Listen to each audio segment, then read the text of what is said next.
مصطلحات علم العروض. ايه مصطلحات علم العروض بقى؟ كتير بنسمع مصطلحات والناس اللي هي مش دارسه علوم متعرفش ايه. فان شاء الله يعني بسم الله الرحمن الرحيم، ان شاء الله بالفيديو ده باذن الله هنوضح مصطلحات علم العروض اللي ممكن الواحد يسمعها ويبقى حتى عارف ايه هي يعني. طيب قبل ما نستعرض مصطلحات علم العروض هنقول ان عندنا البيت الشعري بينقسم الى جزئين، ده الشطر الاولاني اهو وده الشطر الثاني. في مجموعه تفاعيل، قد يكون في التفاعلات الخماسيه 4 زي كده لو تفعيله خماسيه، ولو سباعيه بيبقى 3 و3. فيبقى الخماسيه بيبقى 4 و4 و3 و3 السباعيه. ايه الخماسيه وايه السباعيه؟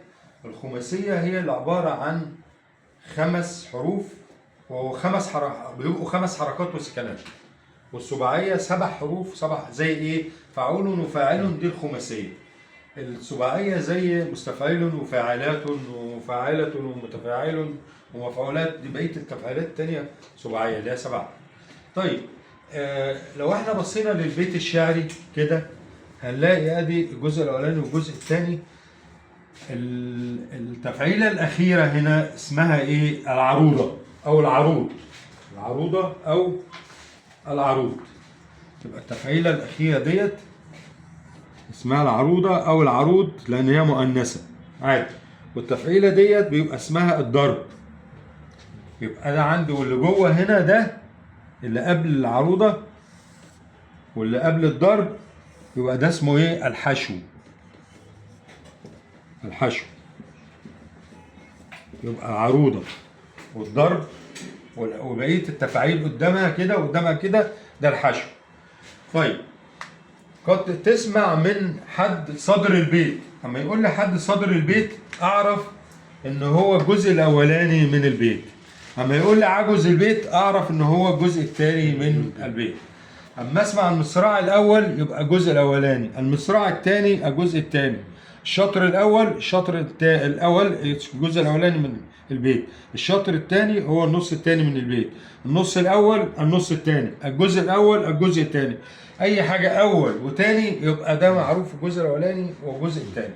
الصدر معروف وعجز البيت معروف. العجز هو مؤخره الشيء. طيب هنا لما يجي يقول المصراع الاول والمصراع الثاني، ده لا ياتي، ده بالذات لا ياتي الا في اول القصيده، وبيبقى القافيه واحده، بيبقى مقفى بقافيه واحده. ده اسمه التصريع المصراع. وهنوضح دلوقتي يعني كده خلاص عرفنا احنا شكل البيت الشعري والتفاعيل والعروضه والضرب والحشو، وعرفنا المصراع الاول والمصراع الثاني والنص الاول والنص الثاني. طيب ناتي الى بقى المصطلحات اللي بتستخدم. اما اسمع من حد يعني لو بيت واحد بس يبقى اسمه مفرد يتيم. لو بيت شعر واحد بس شاعر كتبه حكمه بتاع يبقى اسمه مفرد يتيم. طب لو بيتين بيبقى اسمهم ايه؟ نتفه. نتفه. الثلاثه بيبقى قطعه، يعني يقول قطعه 3. 7 فصاعدا اسمه قصيدة. ايه؟ قصيده. 7 فصاعدا قصيده الى ان نصل الى المعلقه.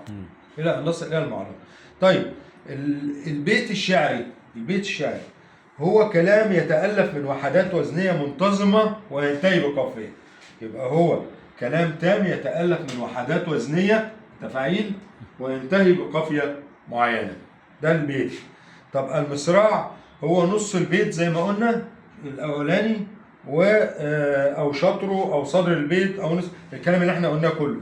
واتفقا في القافيه، يعني زي ما قلنا اهو اتفقا في ايه؟ في القافيه. يبقى اتفاق في ايه؟ في القافيه. هي اتفاق في القافيه في دي في المصراع. يبقى قافيه ده هي القافيه بتاعت ده. ده المصراع. طيب اما اجي اسمع التصريع، كلمه تصريع يقول لك فلان ده سرع، او في تصريع هنا. ايه التصريع؟ التصريع هو المطابقه بين الشطرين من حيث الوزن والقافيه. المطابقه بين الشطرين من حيث الوزن والقافيه. طب صدر البيت زي ما قلنا النص الاولاني، عجز البيت قلنا التاني.